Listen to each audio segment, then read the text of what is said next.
Sot do të eksplorojmë një nga mitet më këmbëngulëse rreth mesjetës, idenë se njerëzit vdisnin para moshës 30 vjeçare. Përgjatë kësaj narrative do të analizojmë të dhëna demografike, studime shkencore dhe regjistrime historike për të zbuluar se çfarë ndodhte vërtet me jetëgjatësinë njerëzore në atë periudhë. Përpara se të vazhdojmë me videon, mos harroni të regjistroheni në kanal për më shumë narrativa dokumentare si kjo. Ekziston një fjali që përshkon librat shkollor, bisedat informale dhe publikimet në internet me forcën e një të vërtetë të padiskutueshme. Një fjali e përsëritur aq shumë herë sa që është kristalizuar në imagjinatën kolektive, sikur të ishte një fakt i vërtetuar nga shkenca.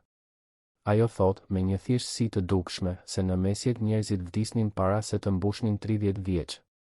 Ky pohim i shqiptuar me aq naturalitet duket se përmbledh në vetvete të gjithë narrativën e 1000 vjeçarit të tërë të historisë njerëzore. Lindje, vuajtje e shkurtër dhe vdekje e hershme. Një cikël i shkurtër, brutal dhe pa horizon. Kur dikush e dëgjon këtë për herë të parë, reagimi pothuajse instinktiv është ai i pranimit. Fundja bëhet fjalë për një periudhë pa antibiotik, pa vaksina moderne, pa burimet e mjekësisë bashkëkohore. Duket logjike, duket e arsyeshme. Dhe pikërisht sepse duket aq e arsyeshme, kjo ide përshkon brezat pa u vënë në dyshim. Por historia, kur vëzhgohet me metodë dhe rreptësi, rrallëherë sillet ashtu siç pret sensi i përbashkët. Dhe është pikërisht në këtë pikë që fillon hetimi ynë. Le të imagjinojmë për një çast skenarin që sugjeron kjo fjali. Një qytetërim i formuar ekskluzivisht nga njerëz që nuk e kalojnë dekadën e tretë të jetës. Në këtë shoqëri hipotetike nuk do të kishte kohë të mjaftueshme që një zejtar të zotëronte zanatin e tij, që një bujk të grumbullonte përvojën e nevojshme për të përballur me variacionet klimatike të dekadave të njëpasnjeshme, që një murg të kopjonte dorëshkrimet që ruajtën një pjesë të mirë të njohurive klasike. Nuk do të kishte gjyshër që u tregonin histori nipërve, nuk do të kishte pleq që udhëzonin komunitetet, nuk do të kishte vazhdimsi brezash që mbështet çdo qytetërim të qëndrueshëm. E megjithatë, mesjeta prodhoi katedrale që u deshën shekuj për t'u përfunduar, themeloi universitetet e para të Evropës, organizoi sisteme juridike komplekse, zhvilloi teknika bujqësore që transformuan peizazhin kontinental dhe krijoi vepra letrare, filozofike dhe teologjike që ndikojnë në mendimin njerëzor deri në ditët e sotme. A do të ishte e mundur që e gjithë kjo të ishte realizuar nga një popullsi e cila, në tërësinë e saj, nuk arrinte pjekurinë e plotë? Përgjigjja, siç do ta shohim, është pa mëdyshje negative. Por për të kuptuar pse kjo ide u rrënjos aq thellë, duhet së pari të kuptojmë se nga erdhi ajo dhe cili gabim themelor e mbështet atë. Pika e nisjes së kësaj konfuzioni qëndron në një koncept statistikor të quajtur jetëgjatësia mesatare në lindje. Bëhet fjalë për një tregues demografik që llogarit mesataren e viteve që një individ i lindur në një periudhë dhe vend të caktuar mund të priste të jetonte. Llogaritja është e thjeshtë në mekanikën e saj, mblidhen të gjitha moshat e vdekjes së një popullsie dhe pjestohen me numrin total të individëve. Rezultati është një numër unik që synon të sintetizojë përvojën jetësore të një shoqërie të tërë. Dhe është pikërisht këtu ku qëndron problemi. Sepse kur llogaritet kjo mesatare në një shoqëri me vdekshmëri të lartë foshnjore, numri rezultues ulet në mënyrë dramatike nga vdekjet që ndodhin në vitet e para të jetës. Në mesjet, vdekshmëria foshnjore ishte, në fakt, e lartë. Vlerësime të kujdesshme sugjerojnë se diku rreth 20 deri në 30% e fëmijëve të lindur nuk i mbjetonin vitit të parë të jetës. Në disa rajone dhe periudha, kjo përqindje mund të ishte edhe më e lartë. Shkaqet ishin të shumta, infeksione neonatale që sot do të ishin lehtësisht të trajtueshme, komplikime në lindje pa asistencë mjekësore të duhur, sëmundje gastrointestinale të rënduara nga mungesa e kanalizimeve moderne, epidemi sezonale që goditnin me dhunë të veçantë organizmat më të brishtë. Ishte e zakonshme, në familjet mesjetare, të kishe shumë fëmijë dhe të humbisje disa prej tyre në vitet e para. Jo për neglizhencë apo mungesë dashurie, por nga realiteti i pamëshirshëm i një bote pa burimet që ofron mjekësia moderne. Kur këto vdekje të parakohshme hyjnë në llogaritjen e mesatares së përgjithshme, efekti matematik është shkatërues. Nëse gjysma e vdekjeve të regjistruara në një komunitet ndodhin para moshës 5 vjeçare, mesatarja aritmetike rezultuese do të ulet dhunshëm, edhe nëse individët që e kaluan fëmijërinë kanë jetuar dekada më shumë. Është një lloj si të llogaritësh të ardhurat mesatare të një grupi ku gjysma e anëtarëve fitojnë 0, numri përfundimtar nuk pasqyron realitetin e atij që efektivisht punon. Dhe ishte pikërisht ky shtrembërim që u shndërrua në narrativ. Numri 30, i nxjerrën nga llogaritjet që përfshinin të gjitha vdekjet që nga lindja, filloi të interpretohej sikur përfaqësonte moshën në të cilën vdisnin të rriturit mesjetar. Një mesatare statistikore u shndërrua në një dënim biologjik. Një tregues teknik, i shkëputur nga konteksti i tij metodologjik, u bë një slogan që karikaturonte 10 shekuj të historisë njerëzore. Bioarkeologia Sharon Deite, profesoresh në Universitetin e Colorados në Boulder, University of Colorado Boulder, i ka kushtuar një pjesë të madhe të karrierës së saj akademike studimit të paleodemografisë mesjetare, duke përdorur mbetjet skeletore të popullsive historike për të rindërtuar modelet e vdekshmërisë dhe shëndetit në të kaluarën. Punimet e saj, të publikuara në revista si American Journal of Physical Anthropology dhe Proceedings of the National Academy of Sciences, demonstrojnë me qartësi se jetëgjatësia mesatare në lindje nuk është sinonim i moshës në të cilën vdisnin të rriturit. Bëhet fjalë për një mesatare statistikore të prekur thellësisht nga vdekjet e hershme dhe interpretimi i saj si kufi biologjik i jetëgjatësisë së të rriturve përbën një gabim themelor në leximin e të dhënave.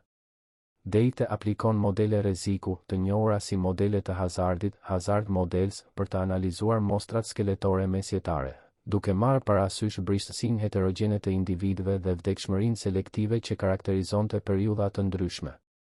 Rezultatet e saj tregojnë se, kur ndahen vdekjet foshnjore nga vdekjet e të rriturve, panorama demografike e mesjetës zbulohet shumë më komplekse dhe më e nuancuar se sa sugjeron slogani i 30 viteve.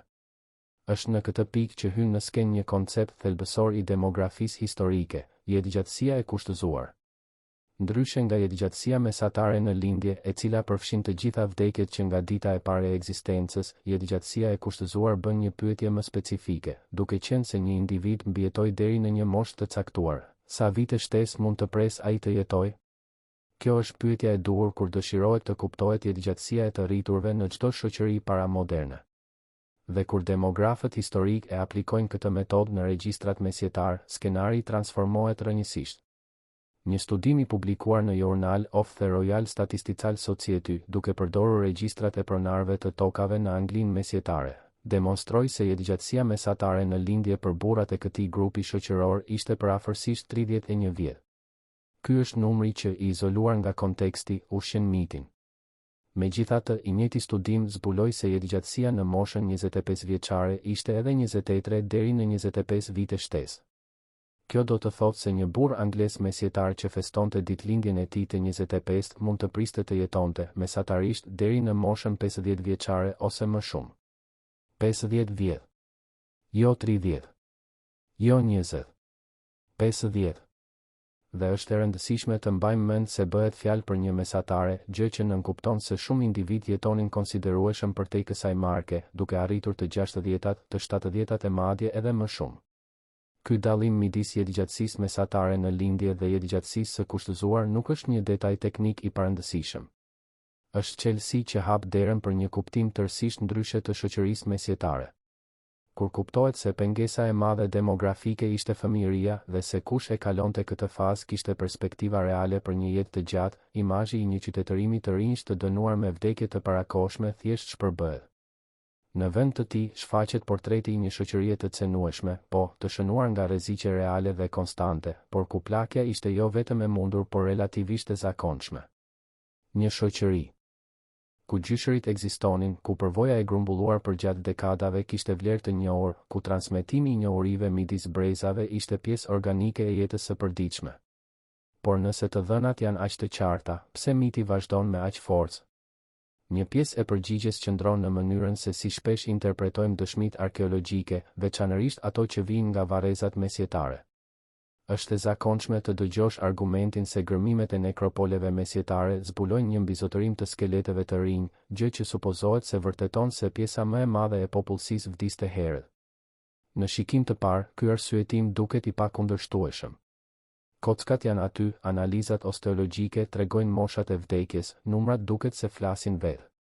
Megjithatë, ky argument vuan nga një gabim logjik që gjen paralelen e tij në një nga shembujt më të famshëm të historisë së statistikës së aplikuar.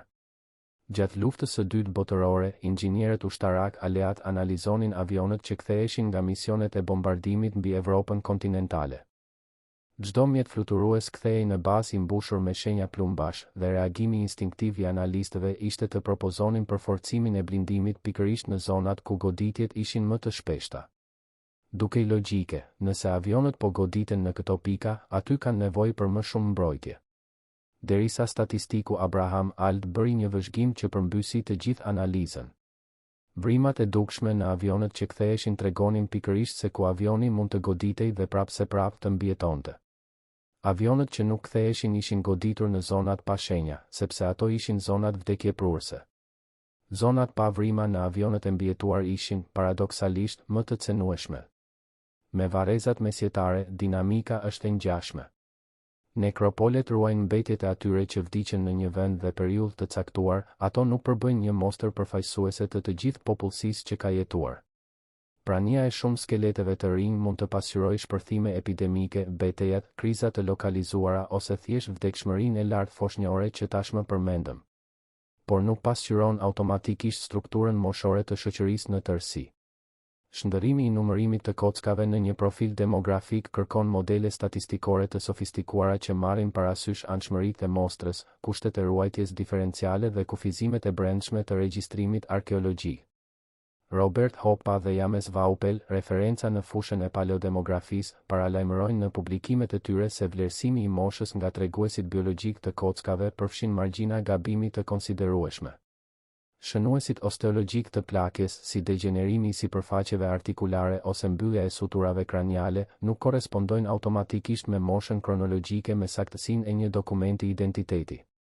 Jean-Pierre Botchuet-Appel, një tjetër emër qendror në këtë fushë, identifikoi fenomenin që e quajti mimitri, imitim i moshës, përmes të cilit disa metoda statistikore mund ta bëjnë mostrën të pasqyrojë modelin e aplikuar në vend të realitetit historik themelor.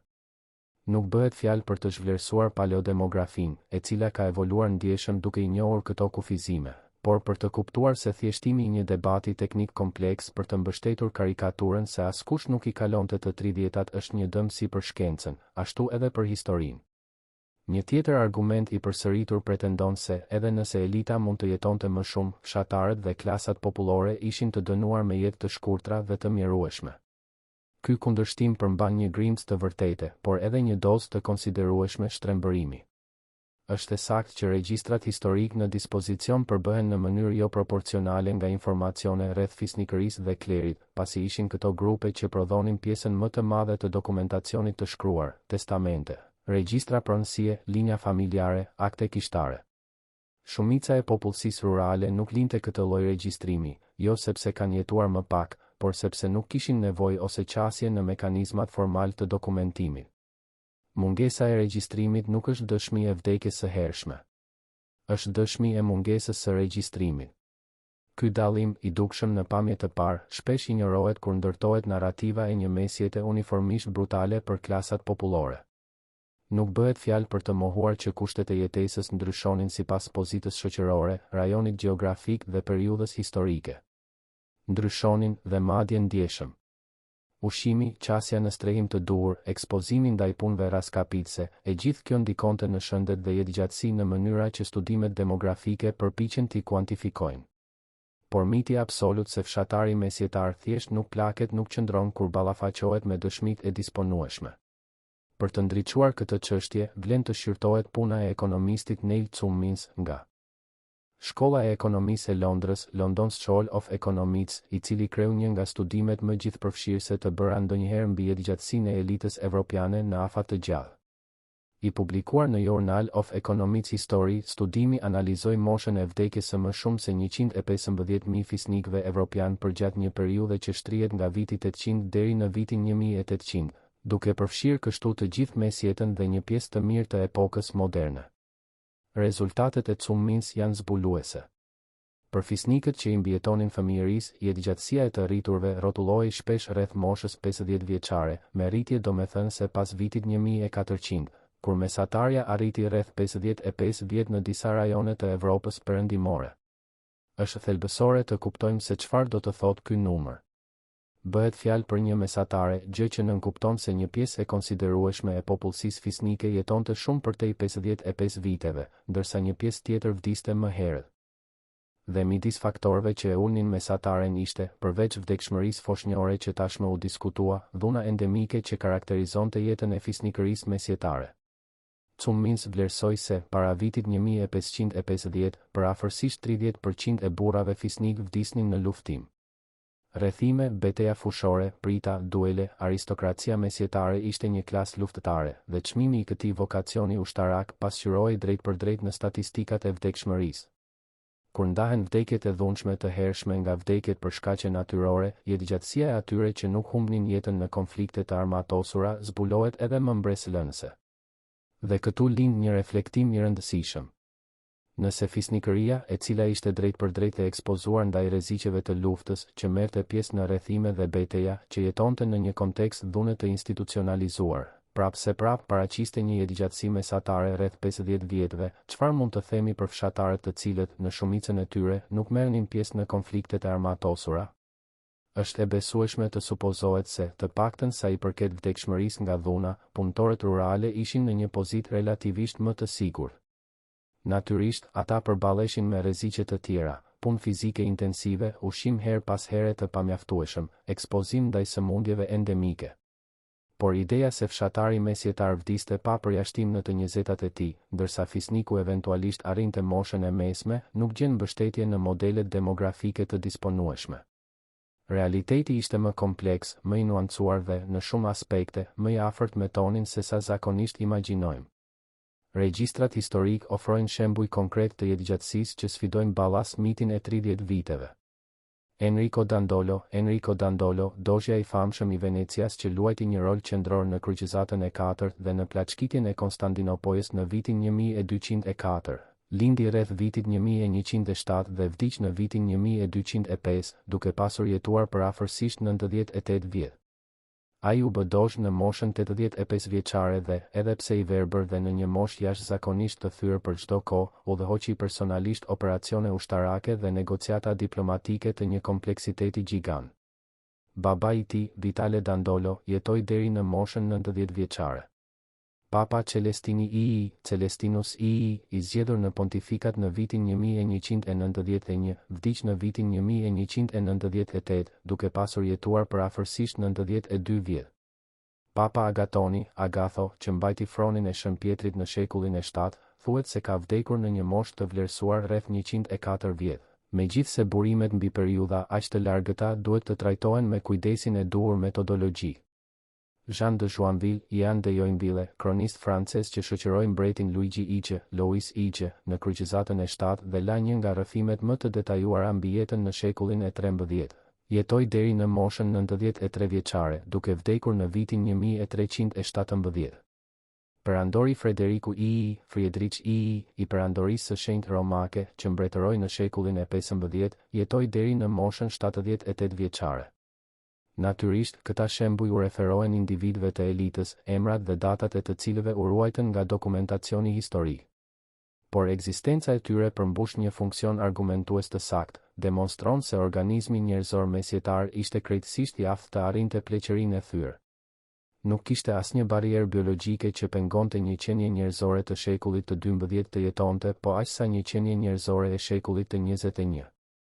Ajo që ekzistonte ishin bariera mjedisore, mjekësore dhe shoqërore, mungesa e antibiotikëve, mungesa e procedurave kirurgjikale të sigurta, pasiguria e sistemeve të kanalizimeve, cenueshmëria ndaj epidemive.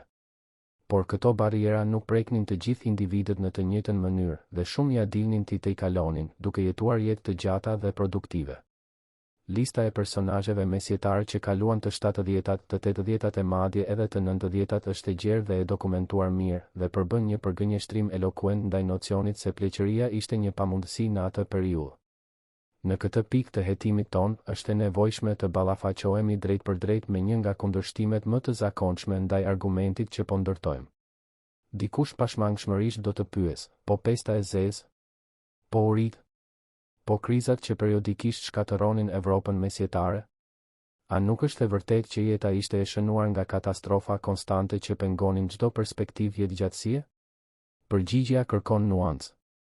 Pesta e zezë, që goditi Evropën midis viteve 1347 dhe 1351, ishte pa dyshim një nga ngjarjet demografike më katastrofike në historinë njerëzore. Vlerësimet ndryshojnë, por studimet sugjerojnë se midis 1/3 dhe gjysmës së popullsisë evropiane humbi jetën gjatë shpërthimit fillestar. Urit gjithashtu ishin një realitet I përsëritur. Studimet tregojnë se kriza bujqësore domethënë se ndodhnin me një frekuencë të përafërt prej një në çdo 7 vjet në rajone të caktuara, të shkaktuara nga variacionet klimatike, dëmtuesit në korrje ose konfliktet që ndërprisnin ciklin prodhues. Dhe epidemitë e lulevjelës, tifos, dizenterisë dhe sëmundjeve të tjera pikonin kalendarin mesjetar me rregull si ogurzez. Megjithatë, ekziston një dallim themelor që duhet bërë me qartësi. Kriza nuk është model strukturor. Një epidemi, sado shkatërruese të jetë, është një ngjarje, jo një kusht I përhershëm.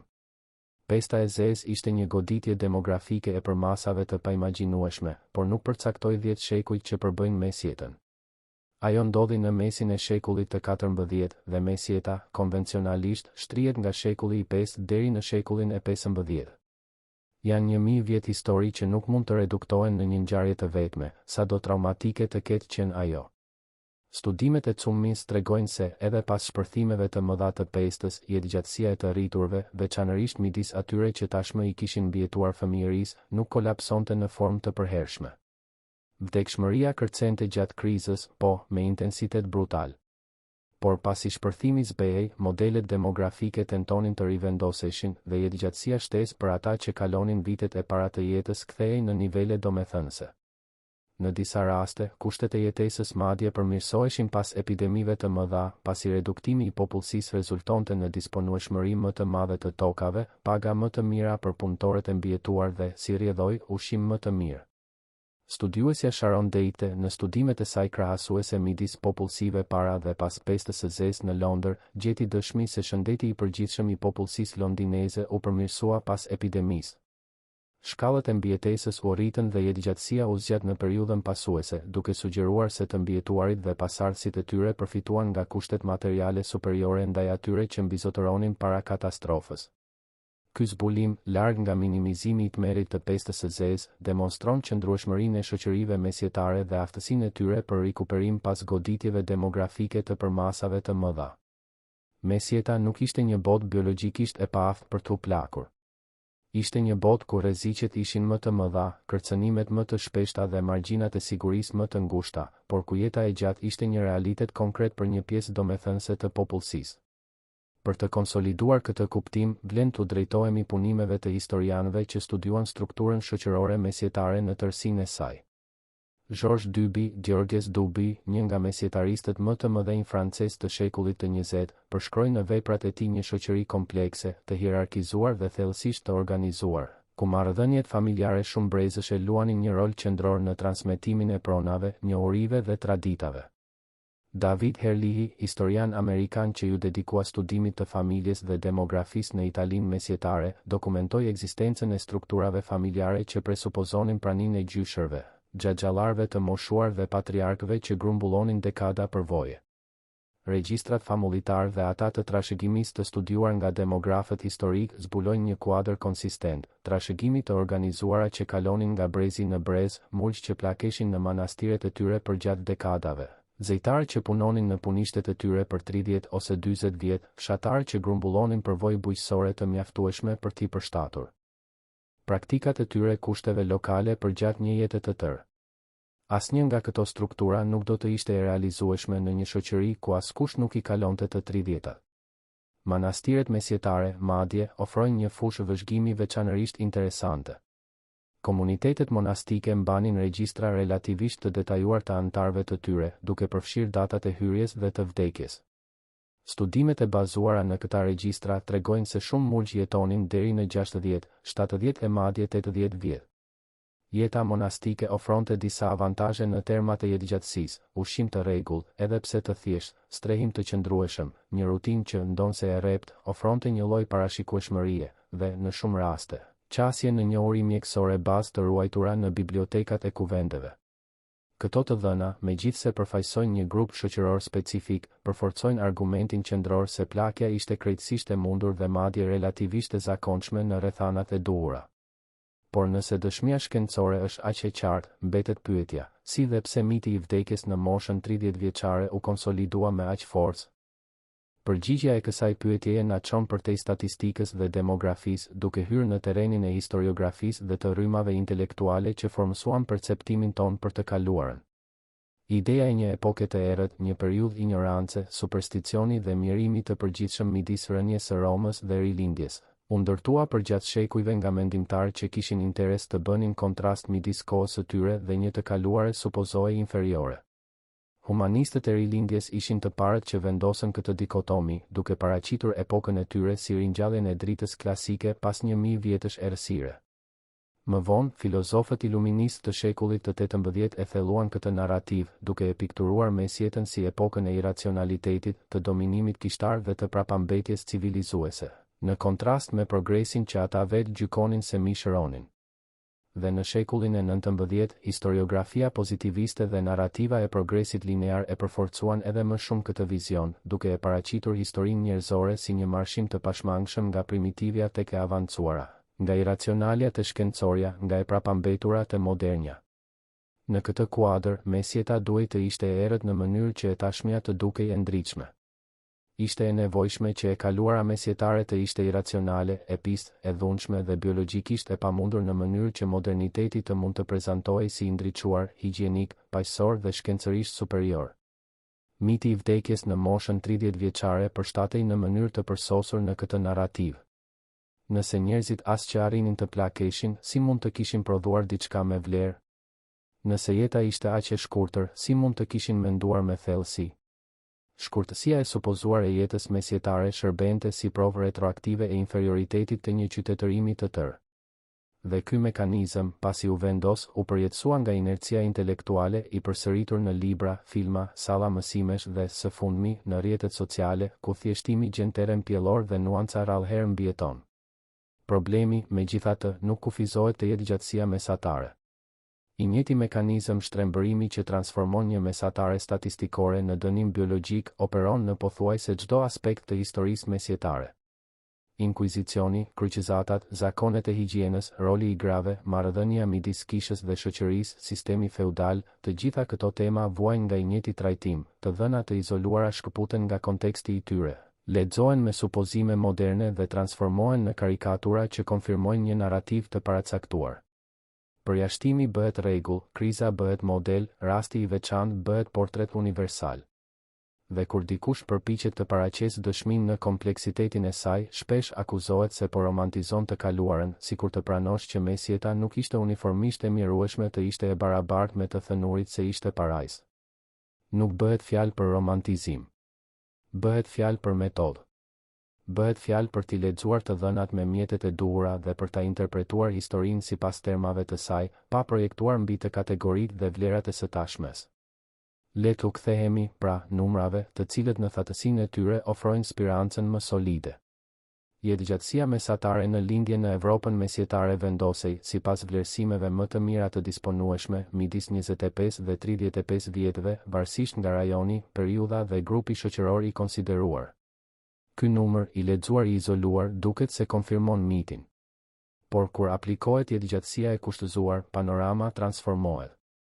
Për çdo që i mbijetonte moshës 5 vjeçare, jetëgjatësia shtesë ishte edhe 30 deri në 45 vite të tjera, që do të thotë se këta individ mund të prisnin të jetonin deri në moshën 35 deri në 50 vjeç ose më shumë. Për çdo që arrinte moshën 15 vjeçare, perspektivat ishin edhe më të mira. Jetëgjatësia shtesë shpesh vendosej në gamën prej 30 deri në 40 vite të tjera, duke projektuar një moshë vdekjeje midis 45 dhe 55 vjetëve. Dhe për çdo që arrinte të 25-tat, siç pam në të dhënat e Journal of the Royal Statistical Society, jetëgjatësia shtesë ishte edhe 23 deri në 25 vjet, duke rezultuar në një moshë mesatare vdekjeje rreth 50 vjetëve. Këta numra përfaqësojnë mesatare popullsie, gjë që do të thotë se pjesë domethënëse të popullsisë jetonin shumë përtej këtyre markave. Arritja e të 60-tave nuk ishte e jashtëzakonshme. Kalimi i të 70-tave nuk ishte i pamundur. Dhe rastet e dokumentuara të individëve që arritën të 80-tat dhe të 90-tat, megjithse më pak të shpeshta, nuk ishin aq të rralla sa sugjeron miti. Ekziston një tjetër aspekt shpesh i lënë pas dore në këtë diskutim. Krahasimi midis jetëgjatësisë mesjetare dhe jetëgjatësisë moderne, kur bëhet në mënyrë akritike, prodhon një përshtypje mashtruese të një humnere të pakapërcyeshme midis dy periudhave. Jetëgjatësia mesatare në lindje në Shtetet e Bashkuara në vitin 1900 ishte përafërsisht 46 vjet. Në Anglinë e fillimit të shekullit të 20, numri ishte i ngjashëm.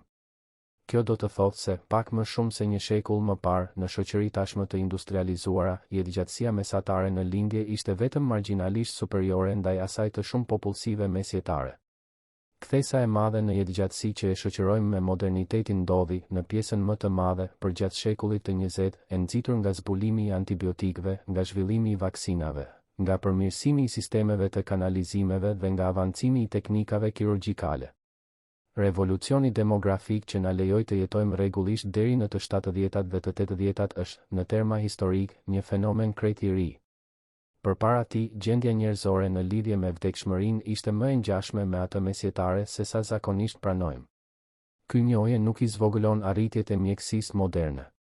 Përkundrazi, i lartëson ato, duke treguar kundër cilit skenar u arritën ato. Por gjithashtu nafton ta shohim të kaluarën me më pak arrogancë dhe më shumë empati. Burrat dhe gratë e mesjetës nuk ishin biologjikisht të ndryshëm nga ne. Trupat e tyre plakeshin në të njëjtën mënyrë, artikulacionet e tyre konsumoheshin nga të njëjtat procese, flokët e tyre zbardheshin nga i njëjti mekanizëm. Ajo që i dallonte nga ne ishte mjedisi ku jetonin, jo natyra e organizmave të tyre. Mjeqenje njerëzore e shekullit të 12 që do të kishte qasje në mjekësinë e shekullit të 21 do të jetonte po aq sa çdo bashkëkohës i yni. Dhe një bashkëkohës i yni, i privuar nga antibiotikët, vaksinat dhe kirurgjitë moderne, do të përballej me shkallë vdekshmërie shumë më të afërta me ato mesjetare se sa do të dëshironim të imagjinonim. Përgjatë këtij hetimi, përshkuam një rrugë që na çoi nga thjeshtësia mashtruese e një numri, 30 vjet, te kompleksiteti zbulues i të dhënave demografike, i analizave osteologjike, i regjistrave historik dhe i modeleve statistikore që përbëjnë fushën e demografisë historike. Pam se jetëgjatësia mesatare në lindje, kur shkëputet nga konteksti i saj metodologjik, prodhon një imazh rrënjësisht të shtrembëruar të realitetit mesjetar. Pam se vdekshmëria foshnjore, megjithse ishte në fakt e lartë, nuk i pengonte të rriturit të jetonin dekada pas fëmijërisë. Pam se studime si ato të Neil Cummins, të bazuara në mostra prej më shumë se 115.000 individësh, demonstrojnë jetëgjatësi të rriturve konsistentisht rreth moshës 50 vjeçare për fisnikërinë, me tendenca rritjeje përgjatë periudhës mesjetare.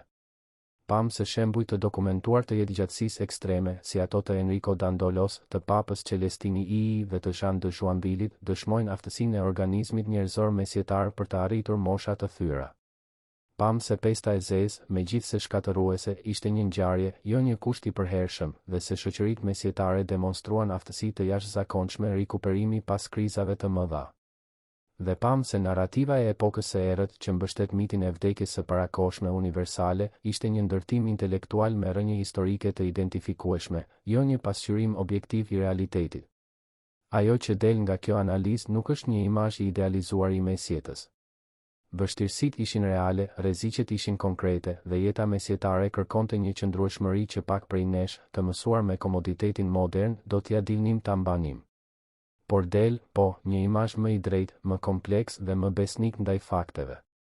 Një imazh i një qytetërimi ku gjyshja e vjetër thirrte lesh pranë Oxhakut, ndërsa u tregonte historinë nipërve, ku zejtari punonte për dekada duke përsosur zanatin e tij, ku murgu plaket duke kopjuar. Dorëshkrime që do të ruanin dijen për brezat e ardhshëm, ku fshatari njihte imtësisht çdo pëllëmb të tokës së tij, sepse e punonte atë prej 40 vjetësh. Kjo ishte mesjeta reale, ajo që të dhënat zbulojnë kur lexohen me metodë dhe pa paragjykime. Nuk ishte një parajs, por gjithashtu nuk ishte feri që na kanë mësuar. Në fund të fundit, miti i vdekjes në moshën 30 vjeçare na thot më pak për mesjetën se sa për ne vetë. Ai tregon për tendencën tonë për të pranuar thjeshtime që konfirmojnë atë që tashmë besojmë. Tregon për vështirësinë tonë për t'u marrë me kompleksitetin dhe nuancën. Tregon për nevojën tonë për një të kaluar inferiore që vlerëson të tashmen tonë. Dhe tregon, mbase mbi të gjitha, për rëndësinë e metodës, të verifikimit, të vënies në dyshim konstant të asaj që na paraqitet si e vërtetë. Sepse kur mësojmë t'i lexojmë numrat sakt, kur rregullojmë lentën tonë, kur zëvendësojmë sloganin me të dhënën dhe karikaturën me studimin, historia zbulohet në tërësinë e saj, më e pasur, më njerëzore dhe pafundësisht më magjepsëse se sa çdo thjeshtim do të mund të sugjeronte. Dhe kështu e mbyllim këtë udhëtim, jo me një përgjigje përfundimtare për të gjitha pyetjet mbi jetëgjatësinë mesjetare, por me një siguri themelore. Fjalia se në mesjet njerëzit vdisnin para moshës 30 vjeçare, e përsëritur aq shumë herë me tone të së vërtetës shkencore, nuk i reziston shqyrtimit të dhënave, të studimeve dhe të metodës historike. Ajo është një mit i lindur nga një lexim i gabuar i një treguesi statistikor dhe i përjetësuar nga një narrativ që kishte nevojë për një të kaluar të zymt për të justifikuar një të tashme supozuar të ndritshme. Dhe tani që kjo lente u korrigjua, mbase është koha të pyesim veten, sa mite të tjera mbi të kaluarën mbajmë me vete pa e ditur? Nëse kjo narrativ zgjoi te ju kuriozitetin për të njohur më shumë rreth historisë reale, të zhveshur nga thjeshtimet dhe karikaturat, ky kanal është vendi juaj. Çdo dokumentar këtu është ndërtuar me të njëjtin përkushtim ndaj të vërtetës dhe metodës që ndoqet në këto minuta të fundit. Nëse përmbajtja pati kuptim, nëse solli një perspektiv që nuk e kishit konsideruar më parë, regjistrohuni në kanal dhe aktivizoni njoftimet për të mos humbur produksionet e ardhshme. Lini komentin tuaj duke ndarë se çfarë ju tërhoqi më shumë vëmendjen, cilin mit historik do të dëshironi të shihni të hetuar radhën tjetër, ose thjesht na tregoni se si kjo narrativ ndryshoi mënyrën tuaj të parit të mesjetës. Çdo pëlqim, çdo regjistrim, çdo koment e forcon këtë punë dhe na lejon të vazhdojmë të dërgojmë historinë e vërtetë të më shumë njerëz. Sepse kur shumë sy kthehen nga e kaluara me lentën e duhur, e ardhmja përfiton.